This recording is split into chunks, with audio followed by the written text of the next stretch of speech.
sources and other rabbis, not only to start off with in a city full of Jews. Oh God, Torah, I give you the land from David HaMelech, that he was chased out. He had to run for his life out of Eretz Yisrael, and he says, "You've made me worship other gods." Considered outside the land has some essence, something objectively true that is considered as if worshiping idols, and we have to understand what that as if worshiping idols. Why that strong comparison? You can say Eretz Yisrael is the ideal, but here it doesn't say that. It says it's worship outside the land. From David HaMelech, we'll see later even another source, a great source of the Jewish people, that also about him, that being outside the land constitutes this aspect of idolatry. Okay, so first we want to see the bottom of the sheet, two more sources. Actually, I have in English. Would you prefer in English? Yeah, a few people might. But then okay. There's the Tosefta. The Tosefta, the back of the ground, you can call it an addenda. It's things that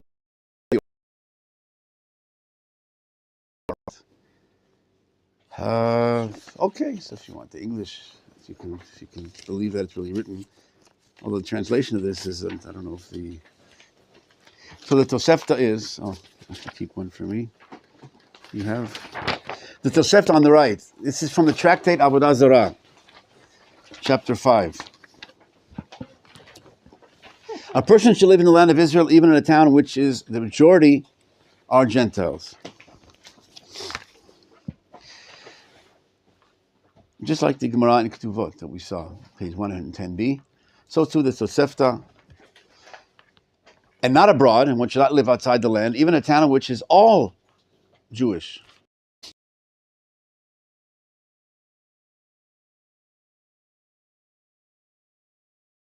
Just live in Israel, even a city which is Jews, and the wording is idolatry.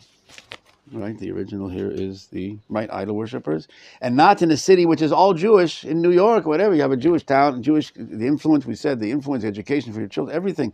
It's all Jewish. It's all from here. The Gemara says that one should live in Eretz Yisrael. The preference transcends that significance.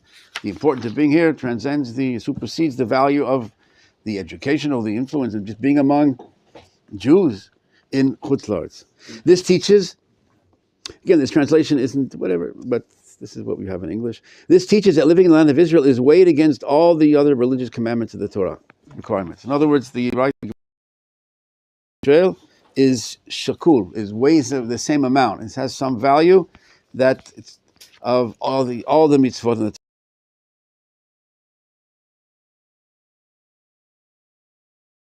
It's a foundation. It's so central that all the other mitzvot depend on it. It's so like that fundamental, like breathe. You have to breathe, and then you can do all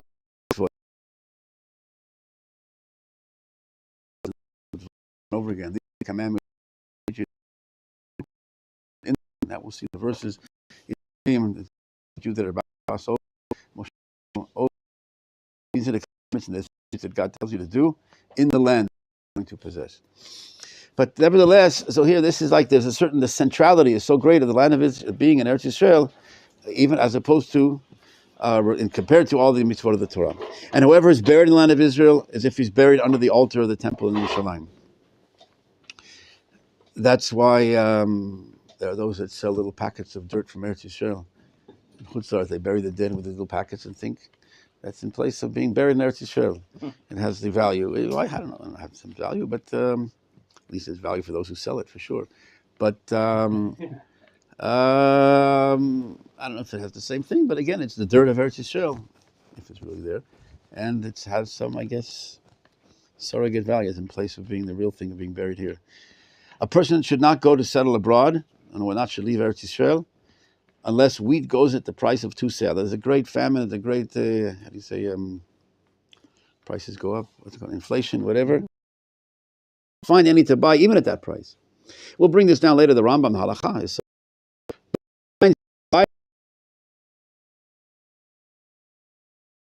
Book of Ruth, that one of the great men of his time and one of those who stained the generation, and because he went abroad, he left Eretz Yisrael, he and his sons died in famine. That's the Gemara in Bava Batra.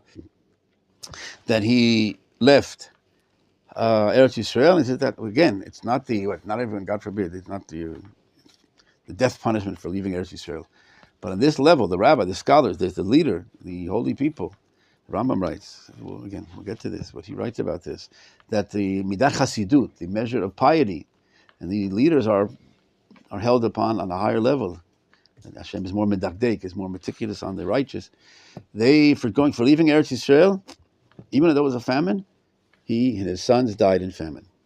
But all the Israelites, the people who left behind, they were after survived. As it says, later she came back, right? Naomi comes back, and they were still there. This teaches that all the town survived, that he and his sons died in famine.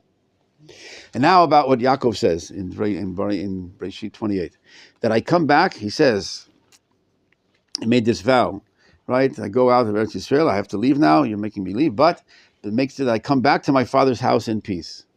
Shavti, and then it says, for them it will be my God. Now, the Yaakov says 3 words there.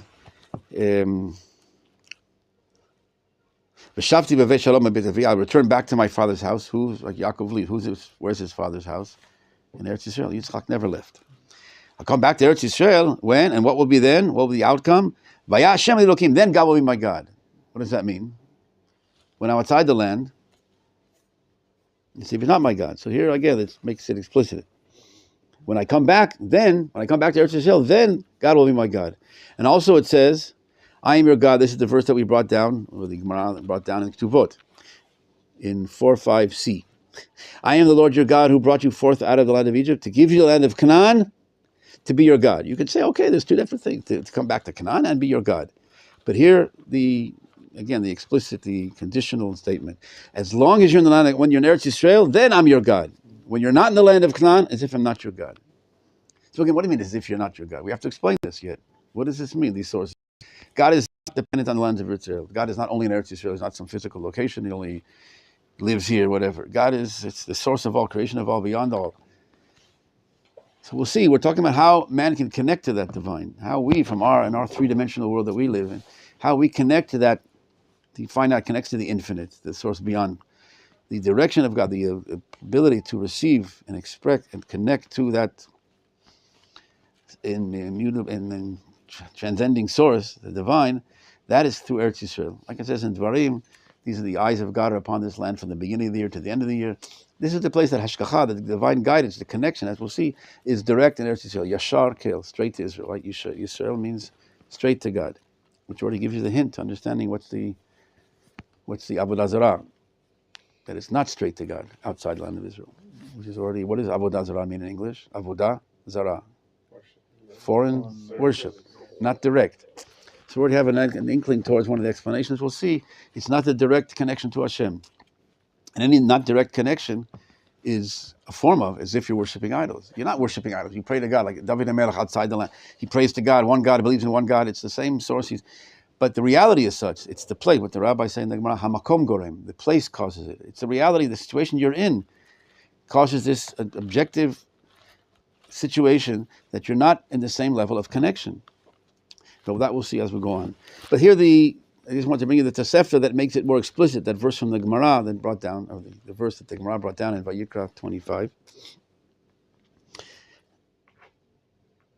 that I give you the land of Canaan to be your God. You might have thought it's, like I said, 2 different things. But here, in order and under condition, then, like Rashi also says in Bereshit 17:8, that I come to the land of Israel, and then I'll be your God.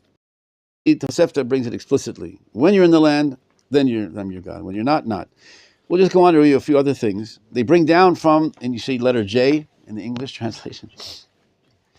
And so too it says about David HaMelech. For those who aren't here, now you can see the source inside that I quoted. For though they have driven me out this day, that I should not share in the heritage of God, saying, go worship other gods.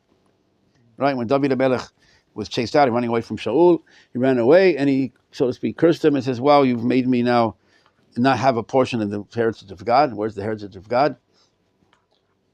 The land of Israel. Saying, and this is the astounding part, saying, Now, would it enter your mind that David would go and worship other gods, worship idols?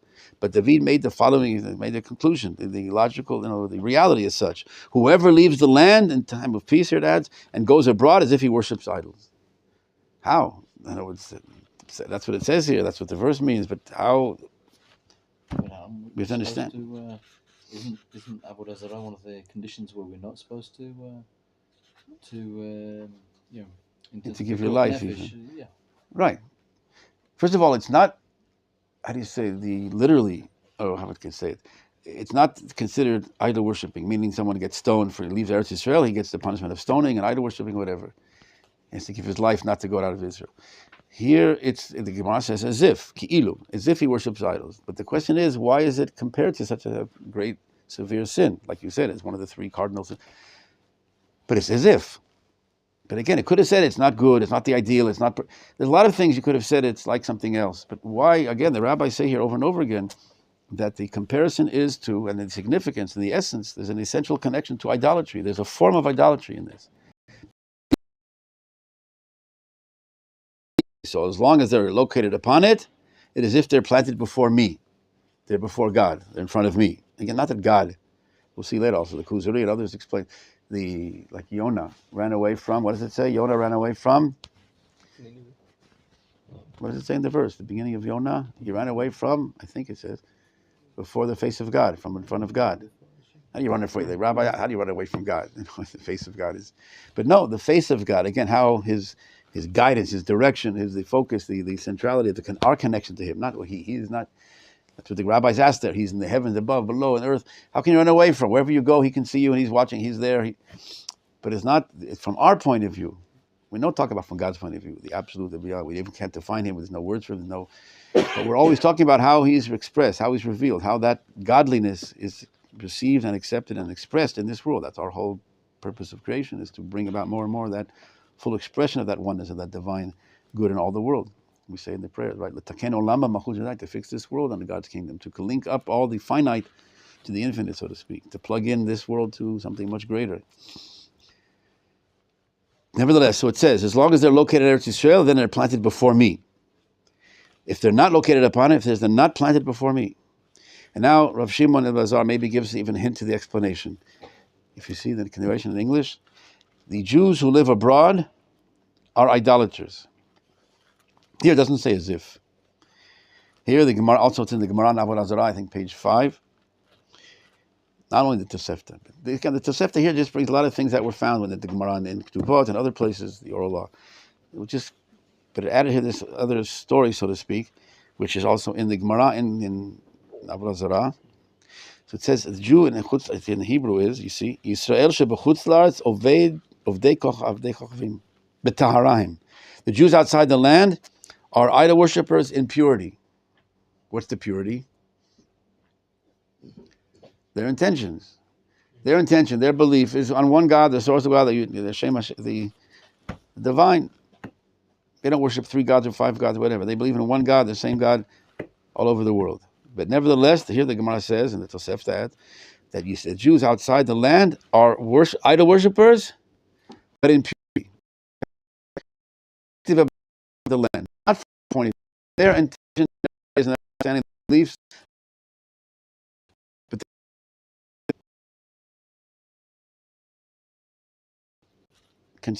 constitutes a form of idolatry. Here it says, and Ethan invited all the Jews who live in this town. Even though they eat and drink their own food and wine, what does that mean? They have kosher food, right? He made a party for his son, and everything is kosher. He worried about the Jews to come. You're all invited, but I know you can't eat my food. He has the kosher food, kosher. Asked the rabbi, I can go to this party? Kosher food, kosher wine. Never. No, but the story itself, let's say, what's wrong with going to the thing is kosher?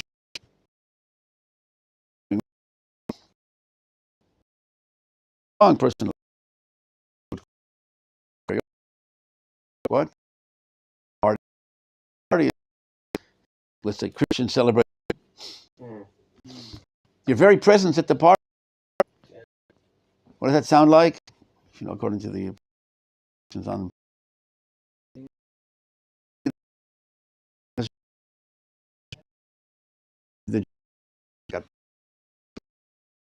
to Levi, right? We mentioned last week, no, that he made the account that 70 years are up. The Jews are now here to stay. 70 years, you're not going to be redeemed.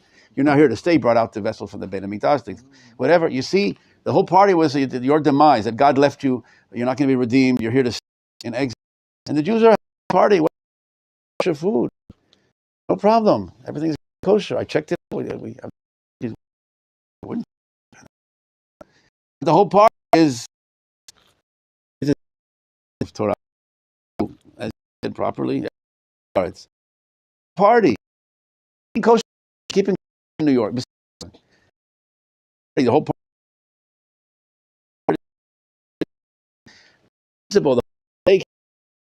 The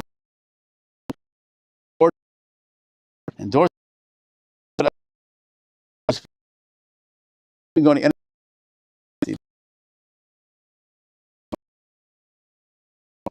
hear that. Nothing here that we're not missing anything. I didn't bring it this time.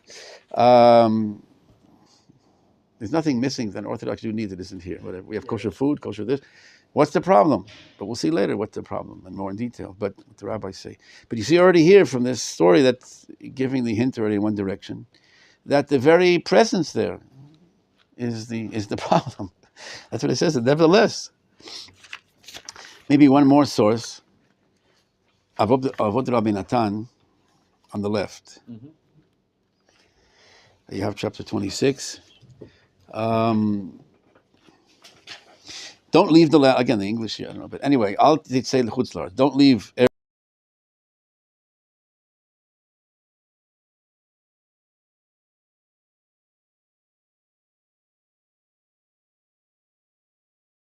God saying, go serve other gods. Is it conceivable to thee that King David was an idol worshiper? But thus David said, he who leaves the land of Israel and goes to forth another land is accounted by Scripture as though he worshipped idols. Again, the same idea. Later, what you don't have in front of you, the continuation in the Hebrew, you have the other sheet in Hebrew, the Avot Rabbi Natan. This is right, the extended version, you can call it of Pirkei Avot. There's the 6 chapters of Pirkei Avot. And Avot Rabbi Natan is many more chapters of more of the same ideas, the same quotes, but also a lot more additional extensions, elaborated. So here again, the Rab Shimon ben Elazar has brought down this story. So too, like I said, in Avodah Zarah, page 8a, in the Talmud Bavli, that the Jews in Chutz La'aretz are worshipping idols in purity. And then he gives a story about this idol worshiper that makes a party, and invited all the Jews, and it's all kosher, but nevertheless, as if they're worshipping idols. So now we have to maybe start a little bit of explanation of all this problematic quote. It's not it's not only these 3 places; it's in many other places, many other sources. But again, one of the rabbis we'll see explains this way that Am Yisrael is connected to Hashem, to holiness, to the divine on the national level. The national holiness. Asher bachar banu mikol hamim, you've chosen us from all the nations. Non-Jews can be religious, can be holy, can be Maharal in chapter 11 in Netzach Yisrael, the distinction of collective holiness and individual holiness. Individual holiness, one can climb the ladder, closer to Hashem, lower. It's all up to you. It all depends on you. It's a finite, so to speak, subjective holiness. If you're in, you can join the club. If not, you can leave. The holiness of Am Yisrael is this collective, created, objective holiness that is divine creation. That this nation, the collective life source of the nation, is this divine content, objectively. You can't leave that. There's no... Jew doesn't want to. Rather, Maharal emphasized that all the sins in the world can't change that. It doesn't depend on sin. It doesn't start with it. It doesn't start with you. It doesn't end with you. This is a creation, like we said in Yeshayahu 43:21. Amzu yatzarti li, tilati seperu. This nation have I created unto me to say my name. I created this entity that comes down into this world to manifest this chunk of godliness, literally this absolute divine source of beyond space and time that comes into this world to raise this world beyond this world. It's not a man in search of God, and then God says, okay, you're good, you get reward, you get what you deserve. But here there's a chunk of godliness that comes down at Sinai, right? The creation of Am Yisrael, that for the beginning of Avraham Avinu, he says how this what's called Kedushat HaKlal, the collective holiness. That needs to be understood, and then let's see, it's very important, but we can't do it now. The significance of this collective, objective, immutable holiness of the nation, which each one of us has a part of that. even non-Jews that convert, it's not, you can't, so how can you convert? How can you become, if you're not, you can't you can't change the reality. But the souls that were at Sinai, right? The souls that were at Sinai went through detours physically, biologically, the parent, whatever, and then they resurface. It's not some new Jewish soul that you create a new soul. It's the revealing, resurfacing, you can call it, of that soul. That's why the Jews, many of people that come back and they feel they feel this connection. They feel I belong, because it really, but they do belong. The soul and there's detours in the body side,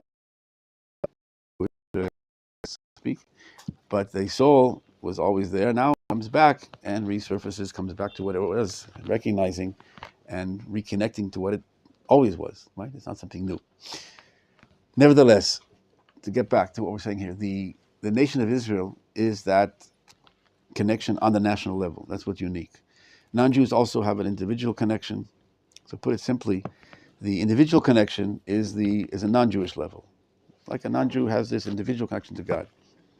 In Chutz La'aretz, what we have is only the individual connection, so to speak. We saw. In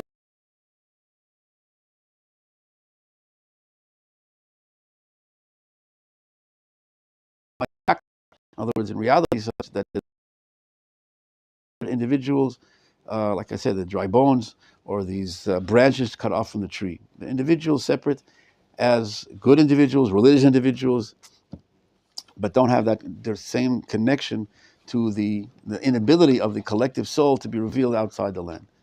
Like we said again in Yeshayahu 42, Noten neshama la'amalea. I give the neshama comes through who? The Jewish people upon the land of Israel. That's the receptacle sort of that God created. We mentioned my metaphor of the two pieces of metal, that godliness, like this conductor of electricity, two pieces of metal conduct, plastic doesn't conduct.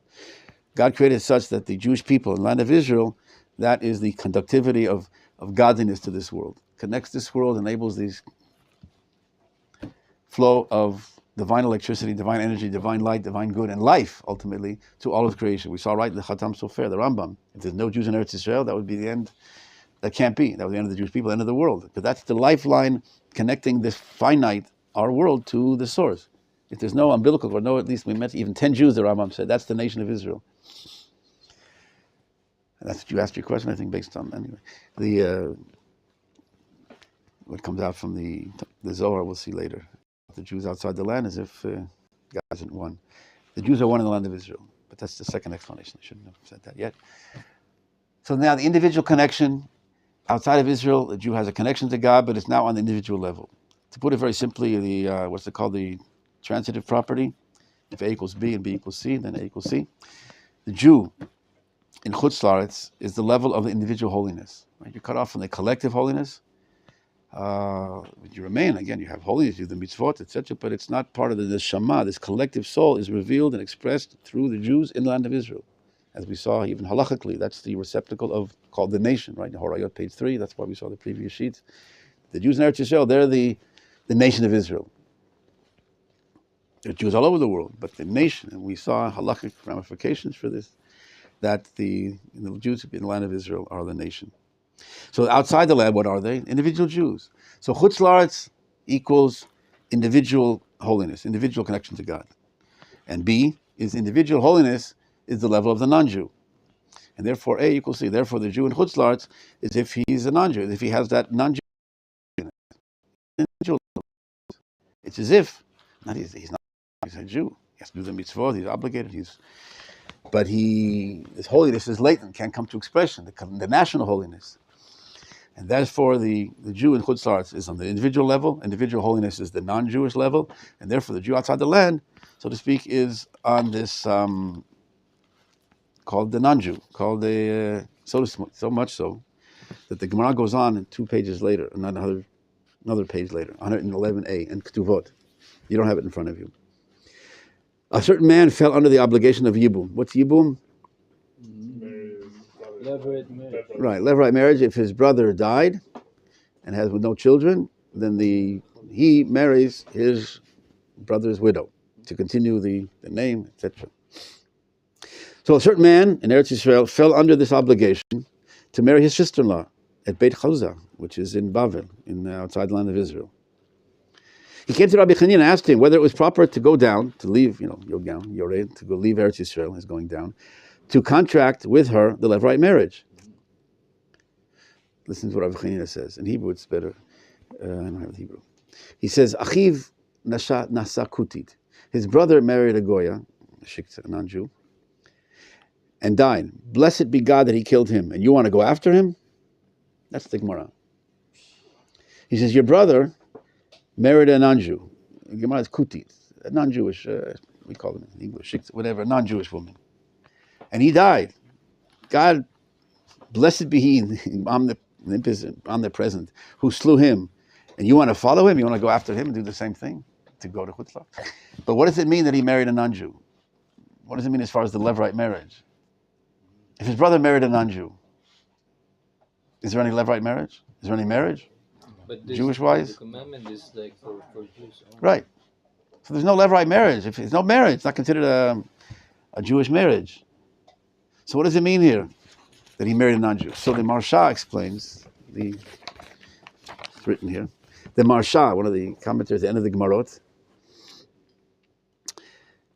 Amarle, he quotes the Gemara, Achiv nasa kutit, umeid Baruch Hashem shaharago. Thank God that he killed him. Kara kutit. The Gemara calls her a non-Jewish woman. Why? He said above that everyone that lives in the Chutz La'aretz, she worships idols. She was, but the fact she's outside the land, the Gemara calls her. The fact she's outside the land, she's non. This she was Jewish, Jewish, Rabbi.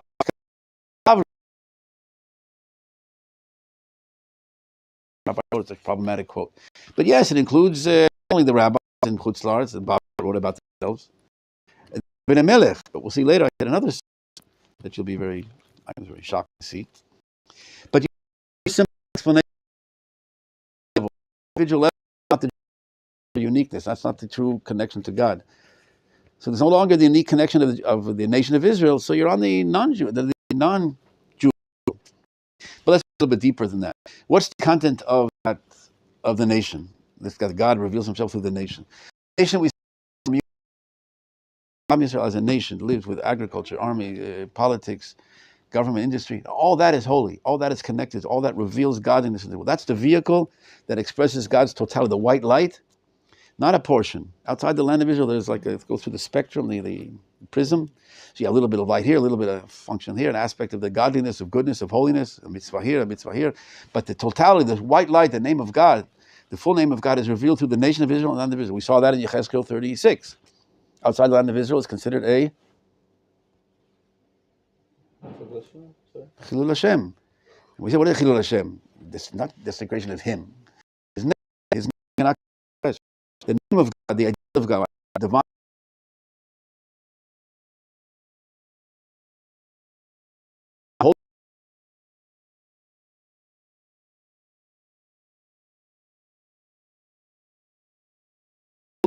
Do anything.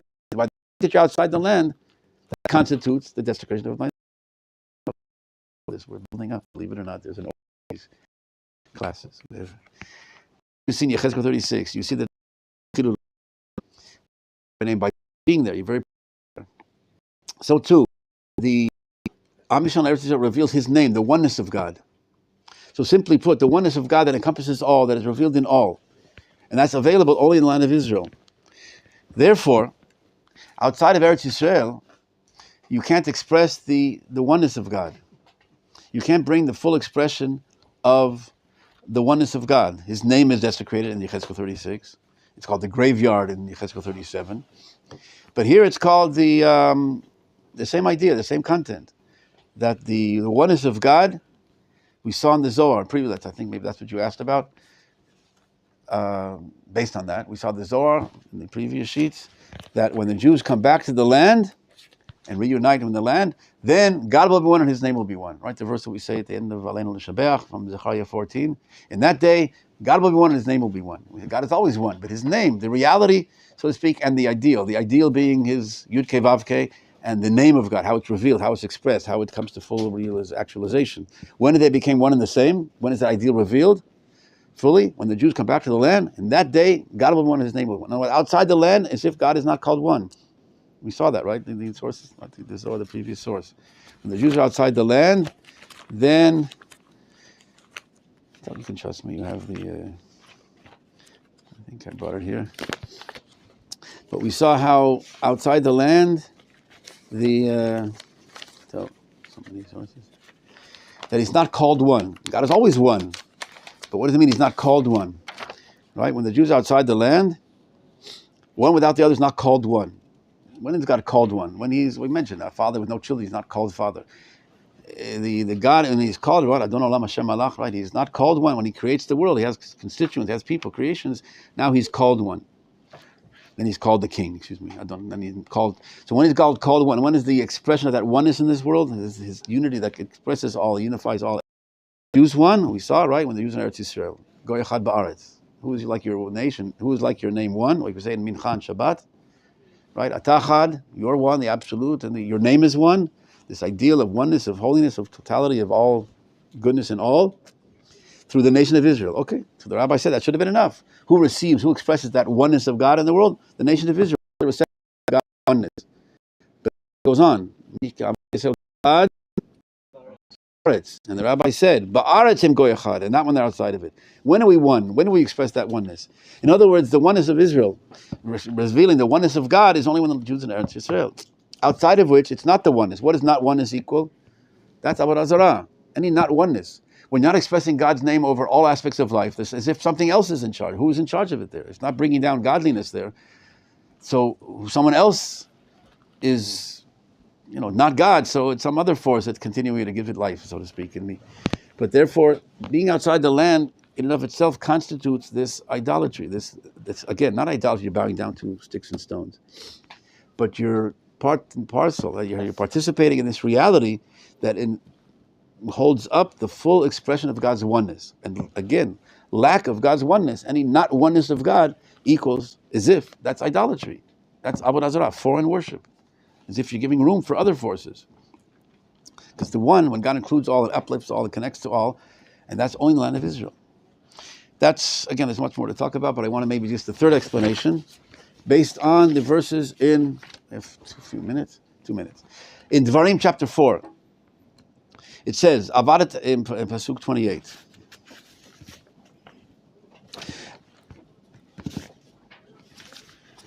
Avadatem sham Elohim ma'aseh yedei adam, eitz ve'emen. You shall go, gather you among, and you shall serve there other gods, the work of man, sticks and stones. This is in chapter 4, Deuteronomy 4:28. What does it mean you'll go worship other gods? Okay, you're kicked out of the land. I'll scatter you among the nations.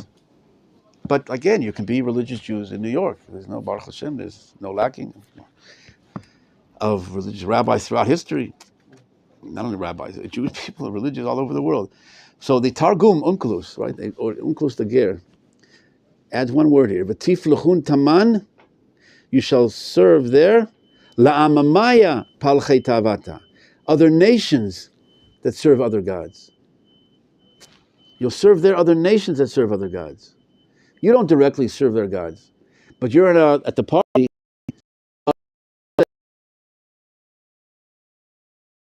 Government, their laws, their constitution, their whatever. Rashi, on the spot. Serve their other gods, as the Targum renders it. Mishatem ovdim lovdehem, again for the transitive property. Since you serve those that serve other idols, it's if you serve them. If you serve B, and B serves idols, as if you're serving. That's what Rashi says, right? Since you serve those that serve those gods, or worship them, or you're in a Christian country, then you, as if you're serving them. As if, I'm Jewish, so I'm putting on tefillin. But again, the reality is such that you're under the jurisdiction of, you're the auspices of, what did you call it? You're endorsing. Again, not that you consciously endorse. I don't believe in their religion. I denounce their total religion. But the very fact that you're there at their party, you're underneath their laws. You serve them. We'll see the next Rashi. Again, in Dvarim 28, verse 36, the same thing. God will lead you out of the country, you'll be out of the land, and you shall serve their other gods. Again, the Targum says, you shall serve their other nations that serve other